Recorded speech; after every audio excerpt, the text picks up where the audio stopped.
The Week in Doubt, episode 273. Hey everyone, I'm Phil Albertelli, the host of The Week in Doubt, a podcast for atheists, agnostics, and whoever. And yes, this is going to be yet another unscripted episode. Before we start, I'd like to give a shout out to a fellow podcaster. The name of his show is Conversations with God.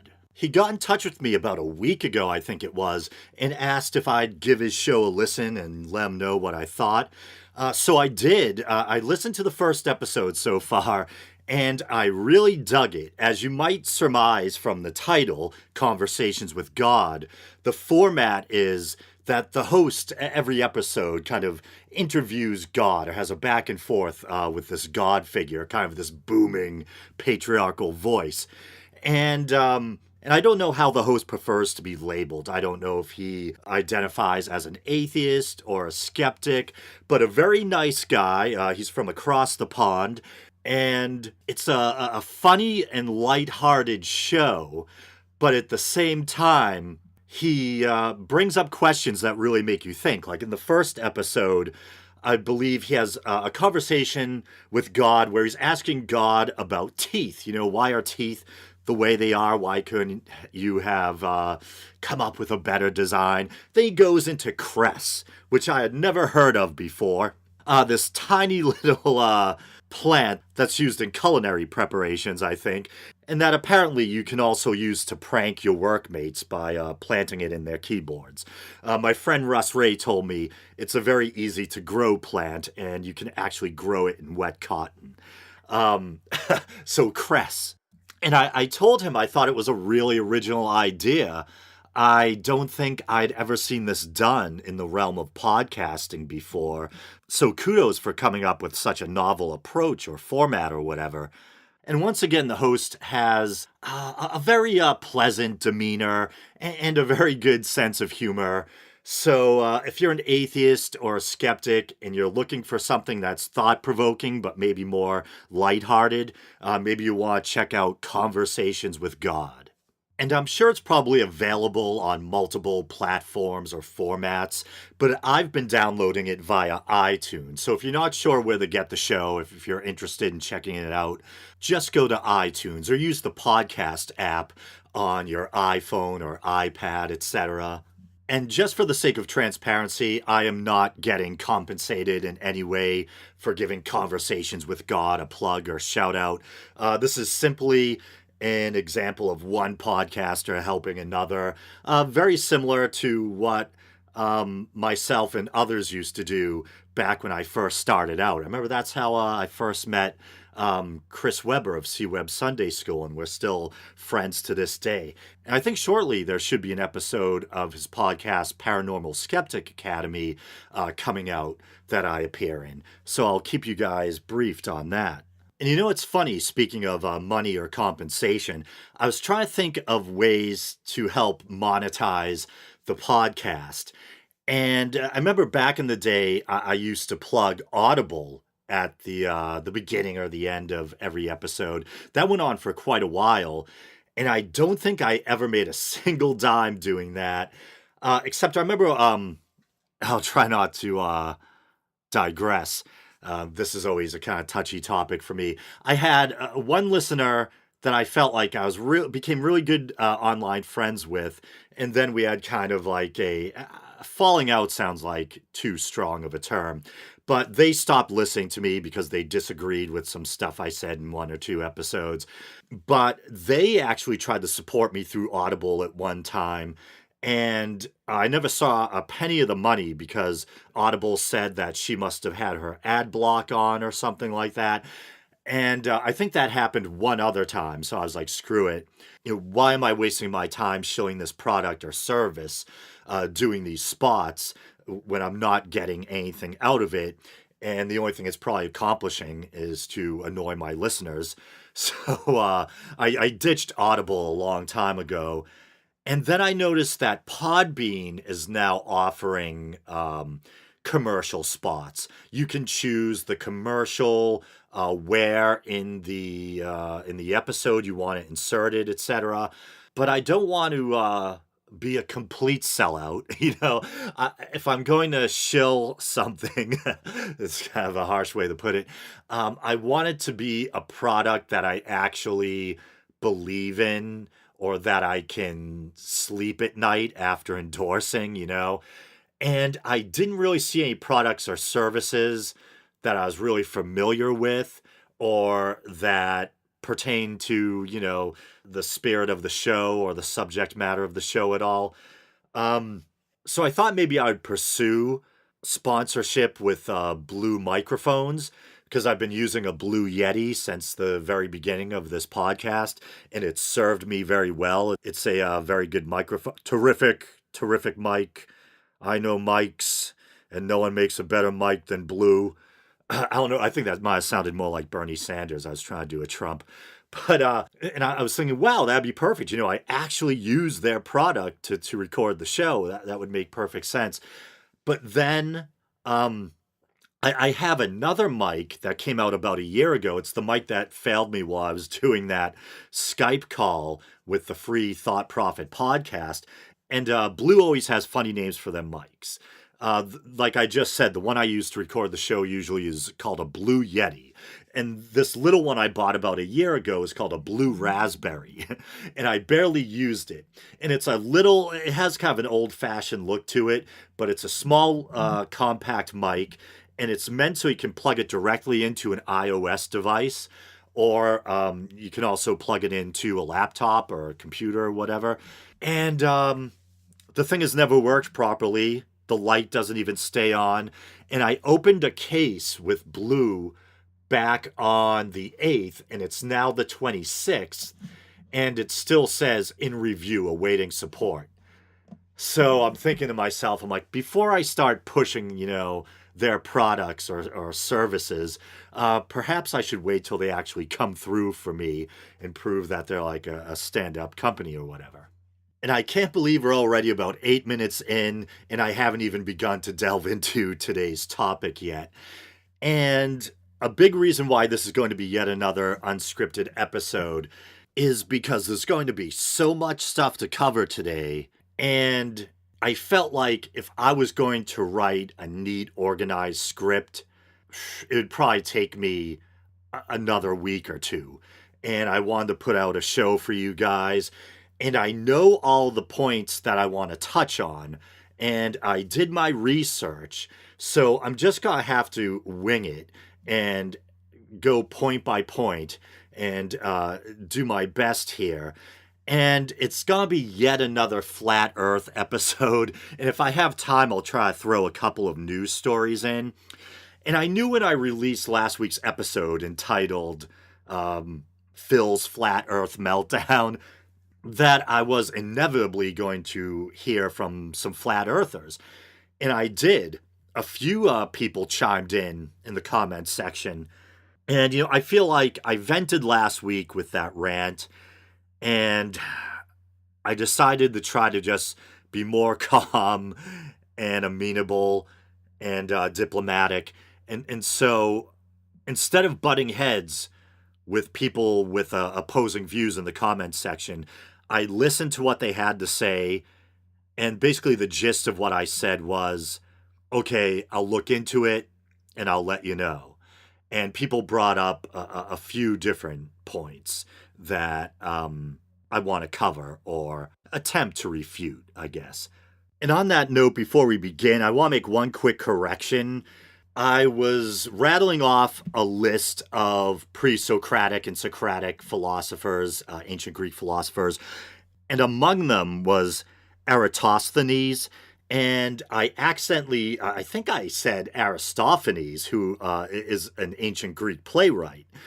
And I'm well aware of the two figures and their differences, but for some reason I just, Aristophanes came out. And Eratosthenes, to be precise, was an ancient Greek astronomer. And the reason why I was mentioning him is because he had estimated the Earth's circumference back in the 3rd century BC or BCE. All right, so here's the part where I have to brace myself. I'm going to the YouTube channel, and I'm getting ready to check out the video Phil's Flat Earth Meltdown, episode 272, and see what the like to dislike ratio is. And at the moment, it only has 89 views. It's very strange. Some videos, like my Krampus video, I think my Krampus video has like 17,000 views or something like that. My Founding Fathers on Religion has thousands and thousands of hits. But then other times, the view count is quite humble, to say the least. So only 89 views right now. And, oh, okay, we have 8 thumbs up and 2 down. And there's my friend the Electric Owl in the comments section. Jesus Christ, Phil, what's with all the flat earthers in your comments section now? And here's one of my favorite YouTube viewers, and I hadn't heard from him in a while, but he chimed in on this one. Ooh, it looks like someone gave him a thumbs down.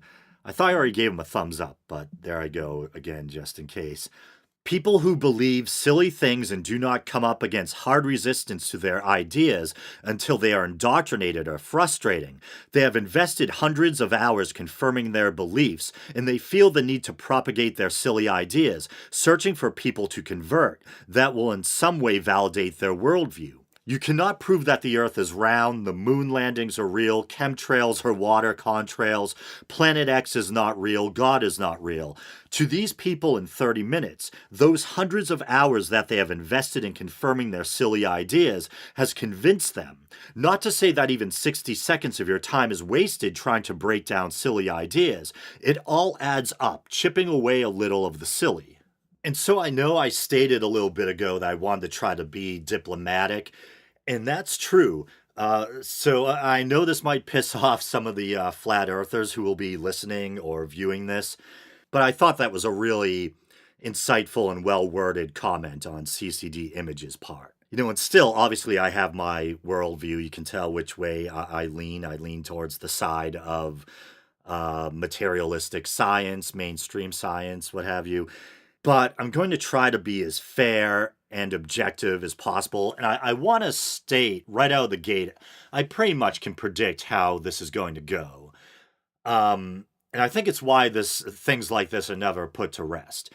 Because I'm going to take the points that they make and I'm going to offer, I guess what you could call it, a mainstream scientific rebuttal. And even though we'll probably think that the mainstream narrative is founded on science and reason and makes perfect sense, I think people on the other side of the argument, and I'm not trying to say this as a pejorative, I don't know what you guys prefer to be called, but flat earthers, I guess. I think you guys are probably going to listen to those rebuttals and think that they don't hold water and that you've heard them before. And you'll probably have a rebuttal of the rebuttal. And so I think, it's pretty much just going to be back and forth. It's going to be circular. Neither side is probably going to end up giving any ground, but at least we're discussing the topic, and at least hopefully it'll be a conversation that gets people thinking, And as Mr. Medicare says, never hurts to get the noggin jogging. And I'm drinking rum and Coke, by the way. And not rum and Pepsi, actually rum and Coke. But I don't even think I'm buzzed yet. And in fact, I liked CCD Image's post so much that I actually asked his permission to post it on the Week in Doubt Facebook page, which I did. And every time I read his name, CCD Image, it makes me think of CCD. Was it Confraternity of Christian Doctrine? I think I had to go through that as a kid, as someone with a Catholic upbringing.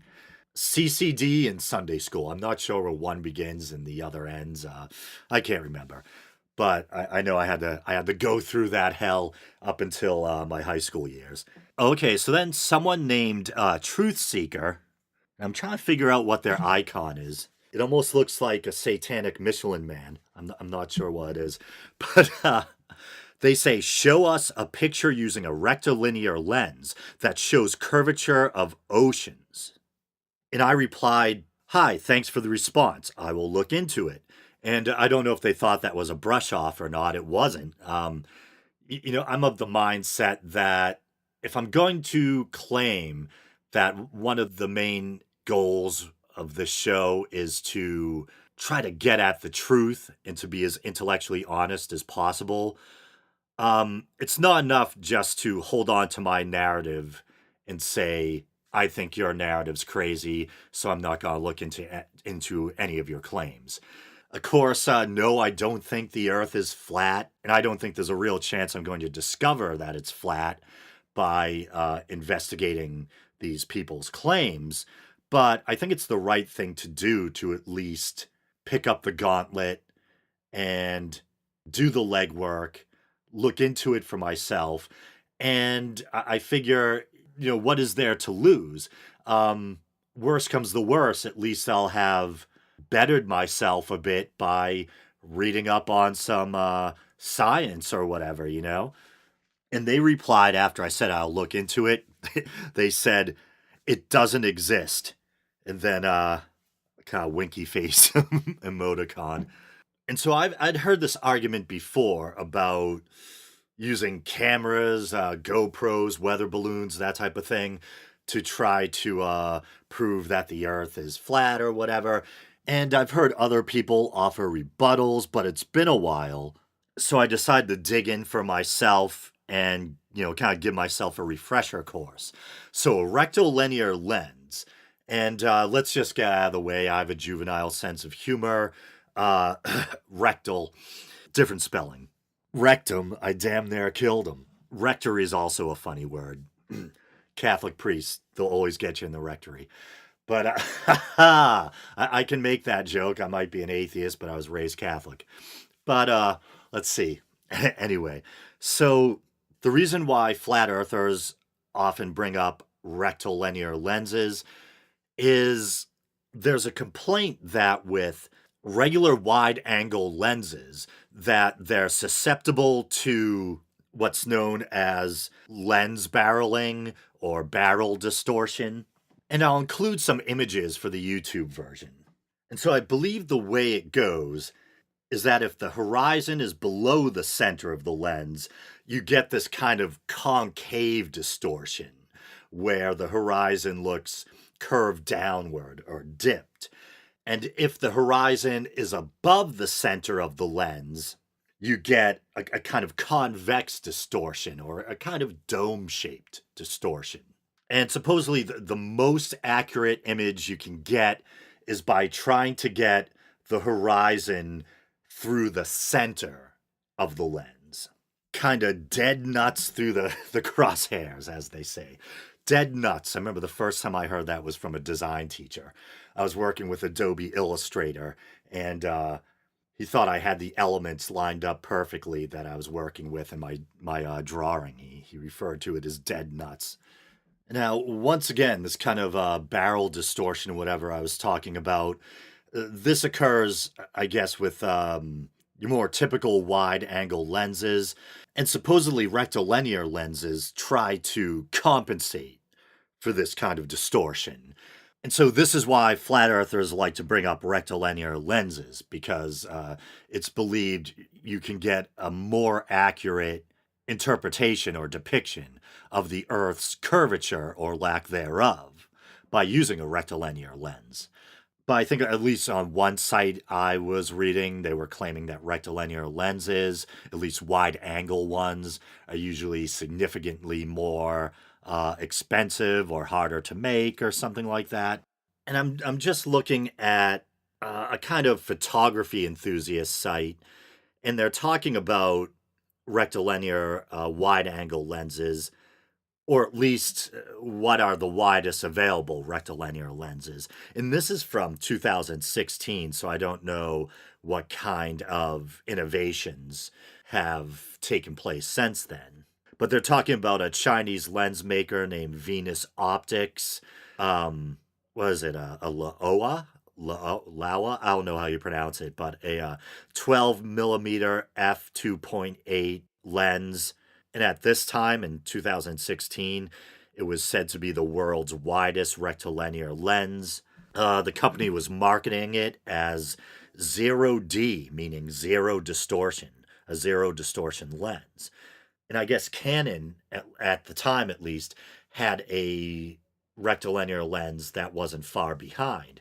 And the reason for that boring little digression was just to make the point that relatively wide rectilinear lenses do exist. So the technology, I guess, is technically available.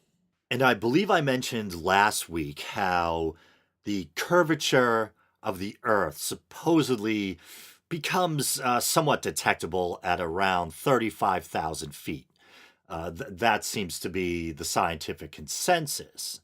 And so supposedly you can measure the curvature of the Earth at this height, 35,000 feet, but it's not all that perceptible. So flat earthers will talk about trying to detect the curvature at 100,000 feet. And I imagine from their point of view, they'd want it to be with a rectilinear lens. And there is actually pictures and video footage of the Earth from about 100,000 feet up where you can see the curvature and not with a rectilinear lens. And one particular video I'm looking at now, the person was looking for a frame where the horizon was about 1 pixel below dead center. And in this image, you can visibly see the curvature of the Earth. And the person was actually making the point that since, for lack of a better term, the arms of the Earth, I guess, the very sides of the image, since we're dealing with a curved image, the sides are dipping down below the center of the lens. So you actually have that kind of like a slight barrel distortion effect, making the curvature seem subtler than it actually is. Because once again, to reiterate, the arms at either side of the frame are actually dipping down below the center of the lens and are subject to that distortion. But even then, the curvature of the Earth is still plainly visible.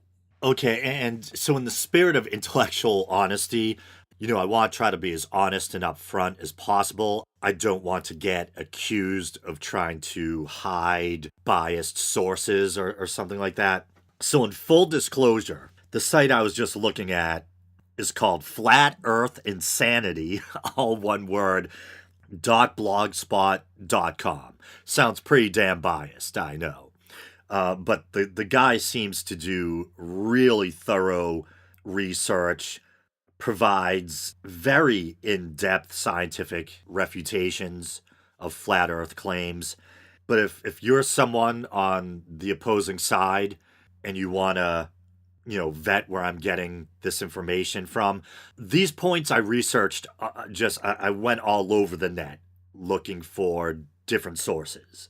This one right here just happens to be the one I'm referencing at the moment in regard to high altitude and the curvature of the Earth.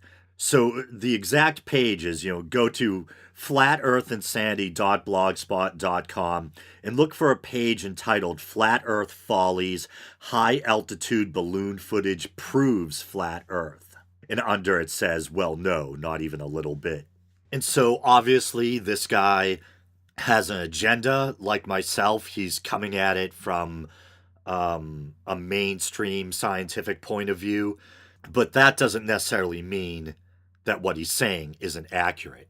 So I would actually urge you to go to this site and read what the guy has to say and make up your own mind. If anyone wants to add more links in the comments section, please do. I welcome discussion, whether you're a proponent of the flat earth theory or if you're coming at it from my side of the argument. Please chime in. Add some links down there. If anything gets flagged as spam because there's a link included, I'll try to catch it and allow it to post. And as far as trying to capture the curve of the ocean, there actually is a metabunk.org page entitled How to Take a Photo of the Curve of the Horizon. It looks like it's actually by Mick West, who is a skeptic, and I actually recently saw him on Joe Rogan's podcast. And they're purporting to actually show an image of the sea that demonstrates or shows the curvature of the Earth. And there is a section on this page about rectilinear lenses. And I don't know if the camera in question was a P900. I'm not sure. It's a very long article here. They have side-by-sides of curvilinear versus rectilinear lenses. And it says perfectly rectilinear lenses can be hard to find and expensive. However, an obvious thing we can do is don't use fisheye lenses. Fisheye lenses are highly curvilinear. Basically, you want to use a lens that is as rectilinear as possible. Non-DSLR camera like the Nikon P900 and even the iPhone or other phone camera might work. However, you've got a more limited field of view and lower quality sensors, so you then become more dependent on other factors. Point and shoot might work, especially if you've got good atmospheric and lighting conditions, but there are things you can do to improve the quality of the image. Best quality, you want the image setting to be as high resolution as possible. If your camera allows RAW, then use RAW. Otherwise, set the image size and image quality to the highest it will go. Blah, blah, blah. Focus on the horizon. The horizon is what we want to see, so if the camera focuses on a window or nearby people, then the horizon might end up blurry. If you need to, then use manual focus to get the horizon as sharp as possible. Then it talks about wide-angle lenses once again, and as you would expect, lens distortion, trying to compensate or minimize lens distortion, using a straight edge. Yeah, in fairness, I think the kind of smoking gun image here has been manipulated to exaggerate the curvature so it's more visible, just in fairness. But so if you want to check this out again, it's metabunk.org, how to take a photo of the curve of the horizon. And so in fairness to the person who demanded an image of the curvature of the Earth, and specifically the curvature depicted at sea. Yeah, in fairness to you, I don't think this technically fits the bill because I don't think they're using a rectilinear lens here. But from these articles I've read and from the browsing I've done, it seems like, it's been proven sufficiently to me that you can successfully detect the curvature of the Earth using cameras. So, even though in fairness to you, once again, they're not showing the curvature of the Earth at sea using a rectilinear lens, even though they're not meeting that specific criteria, I'm not too worried. That doesn't prove to me that the Earth is flat or seem to, the evidence at hand doesn't seem to lend itself to that argument. As far as I can tell, the evidence seems to suggest, and once again, it seems to be proven sufficiently to me, that the Earth is spherical and the curvature can be detected with cameras. And once again, I want to try to stay diplomatic. I'm not trying to start anything. I don't want to insult you guys on the other side. I'm sure you won't agree with me and that you'll probably have some refutation of my refutation. And like I said, that's pretty much what I predict. I don't think any of us on our respective sides are going to end up giving ground. Okay, then another commenter says, and their name I think is Yuri Van Straten. Hopefully I'm not butchering that. Apologies if I am. But they say, if you are truly open-minded, you have already seen the high-altitude balloon footage and know the curvature isn't found at over 100,000 feet. And we kind of just explored that. It says, also many people's videos showing the structures. I think structures is an actual word. I tried to use context clues to figure out what it meant online, but I'm not sure. Most of them took me to pages that were rendered in other languages, showing the structures when they should be hidden by curvature. I don't know if it's another form of structure or what it means specifically. The fact that satellites within the thermosphere should melt. So I had this person's first argument in mind and the other person's about the rectilinear lens when I covered what I just covered about detecting the curvature of the Earth at high altitude. So that's that. The point about the structures, or however it's pronounced, I'm not even sure what the exact point they're making is. Maybe it is just another form of structure. And he's saying that structures on the horizon or whatever should be hidden by the curvature of the Earth if we're actually seeing the curve of the Earth, but they're still visible, which maybe from his point of view would mean he's suspicious there's some hanky panky going on. Did I really just say hanky panky? Or, there's some kind of photo manipulation going on or whatever. I don't know. Okay, so I'll take on the argument he makes that satellites should melt within the thermosphere. And my layman's summary of the mainstream scientific rebuttal would be that, from what I've read, objects not only take on heat, but heat is also radiated away. And satellites are designed so that a certain amount of heat is radiated away from the satellite itself, allowing it to maintain a kind of stable temperature. And actually, here's a bit from this is Mick West again. Radiation also cools things down. Any object that is heated up will radiate that heat away. The hotter it gets, the more heat it radiates per second. So as the sun's input is constant, eventually the object will reach a temperature at which it is radiating the same amount of heat as it is absorbing. This is known as the radiative equilibrium temperature. Part of satellite design is in minimizing the absorbed radiation and maximizing the radiated radiation. There's whole books on the topic, and then he provides a link. And that's from Metabunk again, too, just so you guys on either side of the argument know where I'm getting this stuff from, and so you can check it out yourself. And in fairness, Mick West is he was a video game programmer and a science, or probably could say he still is a science writer. Self-identifies as a debunker, says his primary focus at the moment is on investigating and explaining conspiracy theories such as chemtrails, 9/11, false flags. Also says he covers more esoteric topics such as UFOs, etc.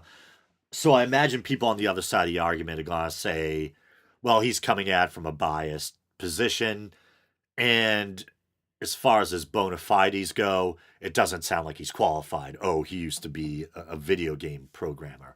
But if the science checks out, it checks out. And I would urge anyone who is maybe suspicious to go check out these sources I'm citing and double check them. See if you can prove them wrong. Go for it.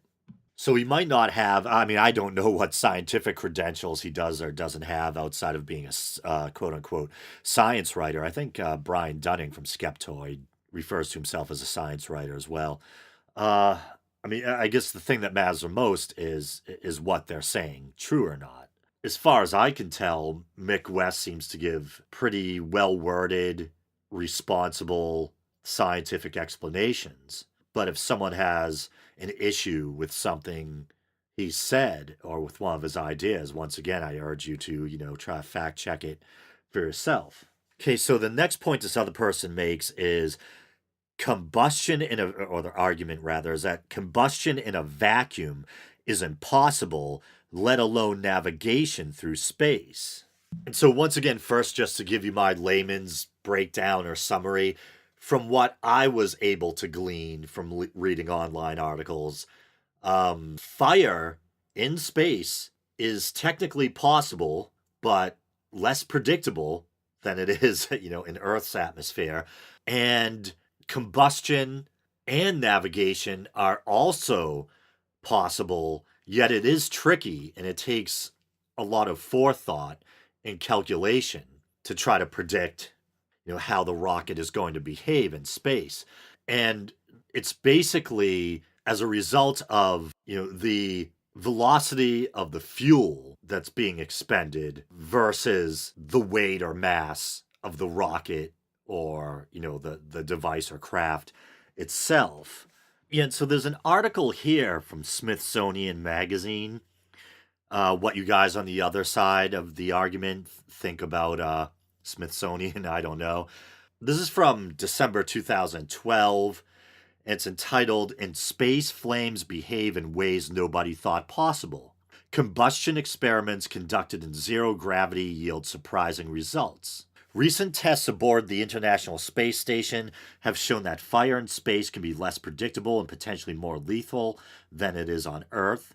Now, I'll read a little bit from this next paragraph. It's just saying, here on Earth, when a flame burns, it heats the surrounding atmosphere, causing the air to expand and become less dense. The pull of gravity draws colder, denser air down to the base of the flame, displacing the hot air, which rises. This convection process feeds fresh oxygen to the fire, which burns until it runs out of fuel.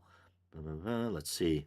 But odd things happen in space where gravity loses its grip on solids, liquids, and gases. Without gravity, hot air expands but doesn't move upward. The flame persists because of the diffusion of oxygen, with random oxygen molecules drifting into the fire, absent the upward flow of hot air.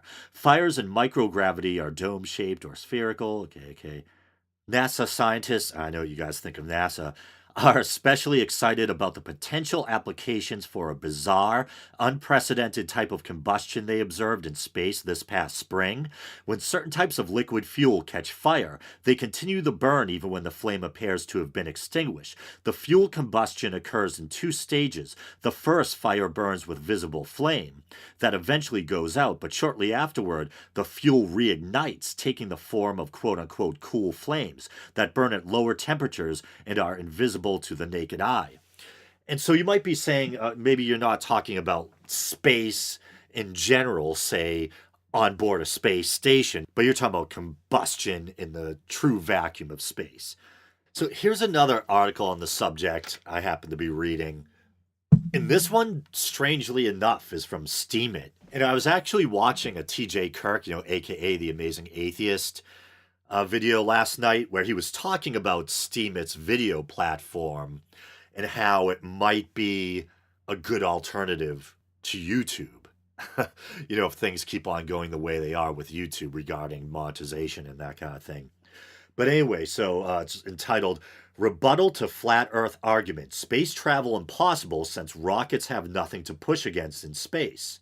Would rocket engines firing in space not be able to affect the motion of the spacecraft since they have nothing to push against in the vacuum of space?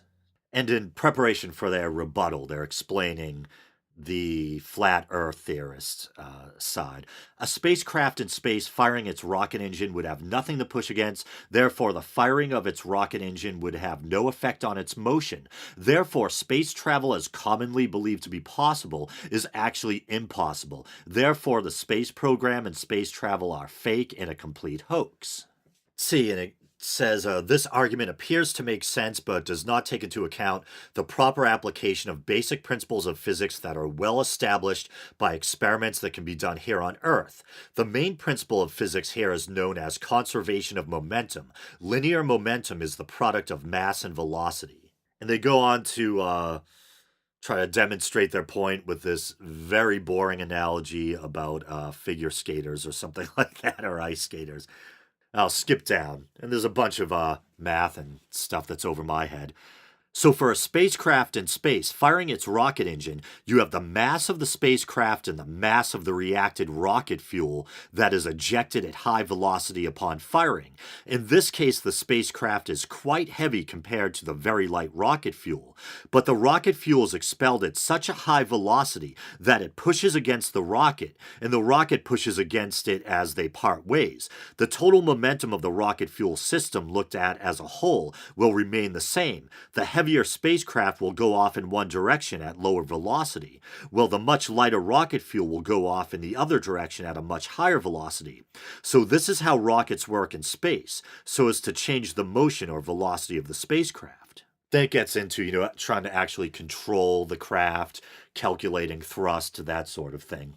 Then let's see, continuing. The fact that none of the Apollo suits and equipment had any radiation protection, which should have caused their deaths, as it is stated, when the radioactive particles within the Van Allen belt come into contact with metal, they form X-rays. Okay, and so just for reference, that last article I was sourcing, that comes from a place called, I think it's called the Apollo Archives. And I know you people on the other side are probably suspicious of anything to do with NASA, etc. I'm not sure if that Apollo Archives site is officially affiliated with NASA or if it's just some private third party thing. I don't know. But I think from that same site, I was reading that traveling through the Van Allen radiation belt, that was a real concern.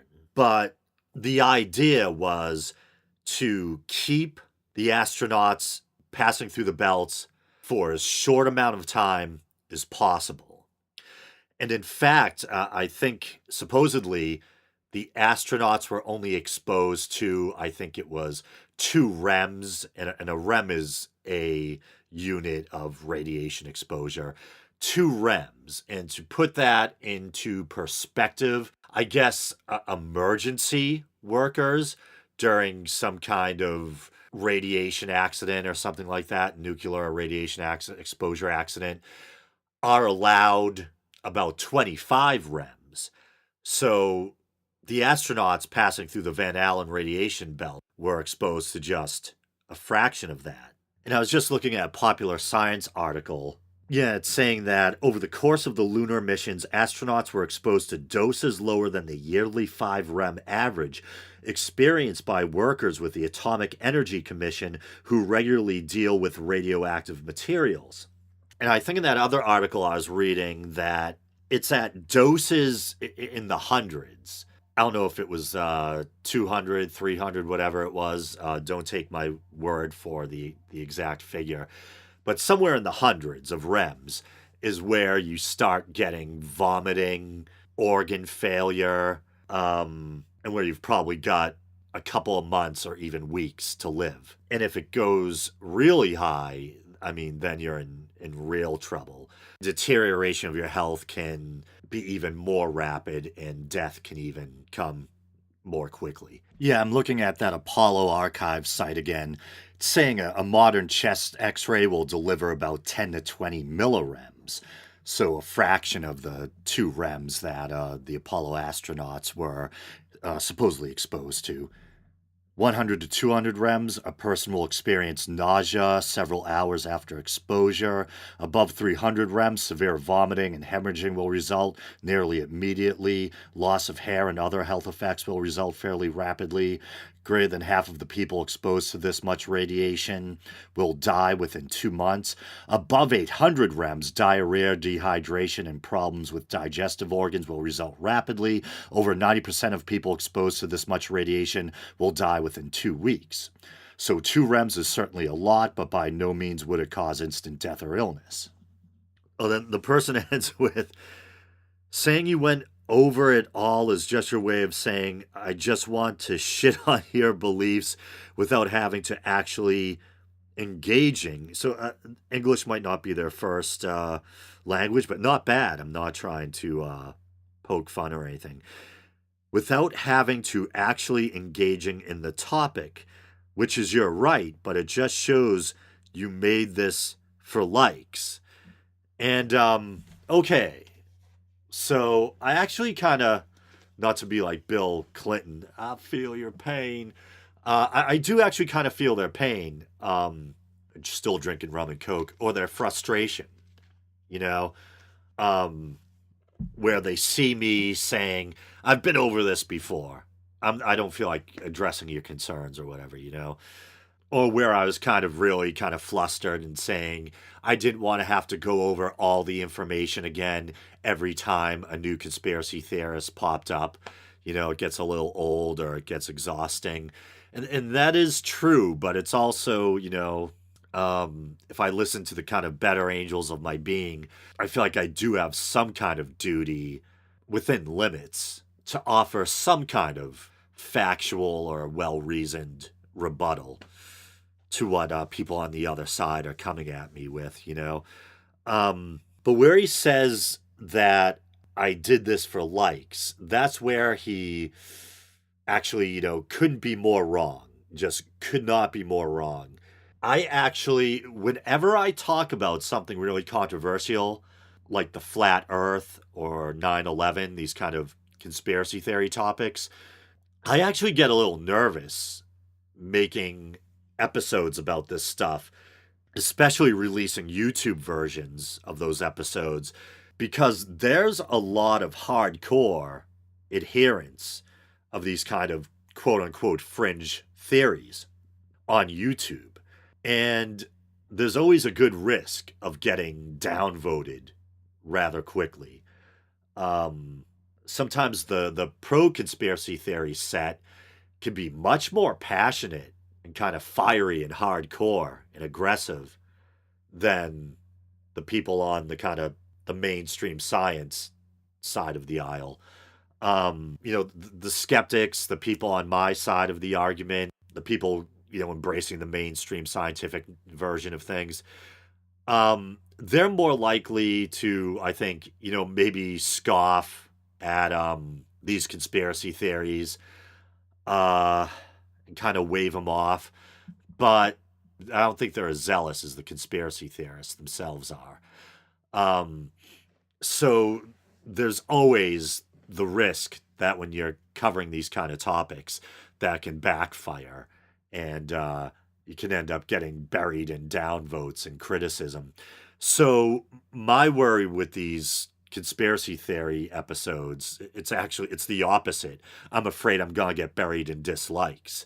I was actually pleasantly surprised to see there was only 2 downvotes on the last video. It actually surprised me.